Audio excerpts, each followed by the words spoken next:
오늘 들어오실 때 한번 보셨는지 모르겠지만 우리 성도님들 위해 자그마한 선물을 준비했습니다.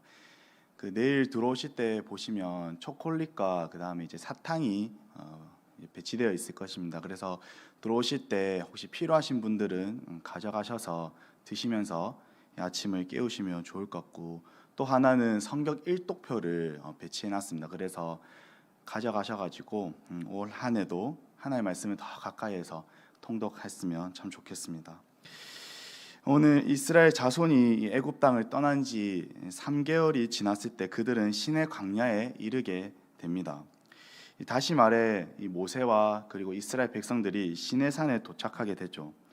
모세가 하나님 앞에 올라가서 십계명을 받게 되고, 이 십계명 외에도 이스라엘 백성들이 지켜야 할 여러 법들을 받게 됩니다.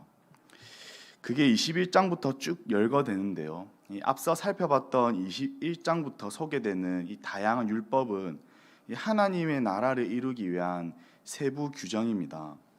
이 하나님 나라를 이루기 위해 이 세부적으로 규정을 세우시는 것은 그만큼 하나님의 나라의 핵심은 정의와 공평이기 때문입니다. 그리고 출애굽기 22장에는 배상법 그리고 도덕법이 나오고, 오늘 우리가 읽은 23장에는 공평에 관한 법, 안식년과 안식일에 관한 법, 절기에 관한 법, 그리고 가나안 신들을 어떻게 대우해야 하는지에 관한 법, 이렇게 많은 법들이 나옵니다. 이러한 법들을 받은 모세는 출애굽기 23장 3절에 말씀하는 바와 같이 여호와의 모든 말씀과 그의 모든 율례를 백성에게 전합니다. 이것을 들은 이스라엘 백성은 한 소리로 여호와께서 말씀하신 모든 것을 우리가 준행하리이다라고 말하죠.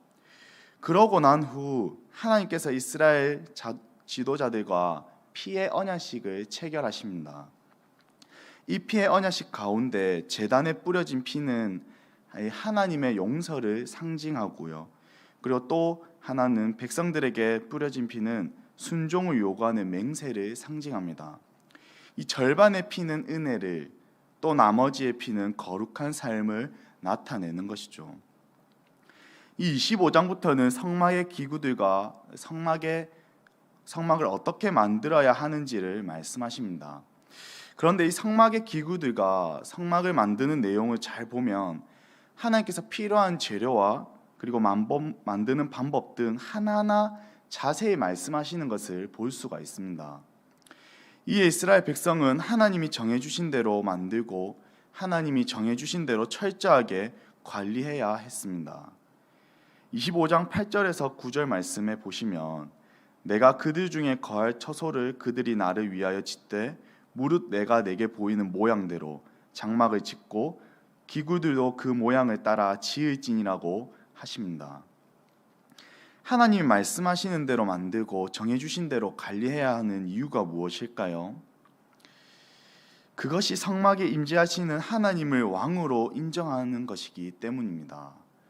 하나님께서 우리의 삶의 주인이시고 하나님께서 모든 만물에 다스리시는 만왕의 왕, 그것을 인정하는 것이기 때문이죠. 하나님의 백성은 하나님을 왕으로 모시고 살아가야 합니다. 그 삶이 무엇입니까? 하나님의 말씀에 순종하는 삶입니다. 그분이 말씀하시는 대로 살아가는 삶, 오늘 하루 하나님께서 원하시는 삶이 무엇인지 분별하시면서 하나님의 말씀을 붙잡고 살아가는 복된 하루, 오늘 하루가 되시기를 예수님의 이름으로 축복합니다.